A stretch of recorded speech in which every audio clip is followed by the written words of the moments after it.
আমার এক বান্ধবী সন্ধ্যার সময় আমাদের বাড়িতে এসেছে। তাকে ভাবলাম পনির স্যাটে বানিয়ে খাওয়াবো, কিন্তু দুঃখের বিষয় ফ্রিজে পনির ছিল না। তখন আমি 5খানা ডিম ফেটিয়ে জলের মধ্যে ভাপিয়ে নিয়েছিলাম।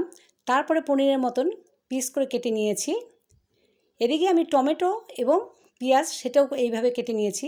তারপরে দিলাম নুন, আদা রসুন বাটা, সয়া সস, লঙ্কার গুঁড়ো, গোলমরিচের গুঁড়ো, সব কিছু ভালোভাবে মিশিয়ে নিলাম। তারপরে একটা কাঠির মধ্যে একে একে ঠিক এইভাবে সাজিয়ে নিয়েছি। তারপরে একটা প্লেটের মধ্যে ময়দা, বেসন, নুন আর লঙ্কার গুঁড়ো দেব, ভালোভাবে মিশিয়ে নেব। তারপরে জল দিয়ে একটা ব্যাটার বানিয়ে নেব। এর মধ্যে এবার আমি কোট করে নেব। তারপরে কড়াই গরম করে তেলটাকে গরম করে নিয়েছি। এর মধ্যে একে একে ডিপ ফ্রাই করে নেব। খেতে কিন্তু দারুণ লাগবে।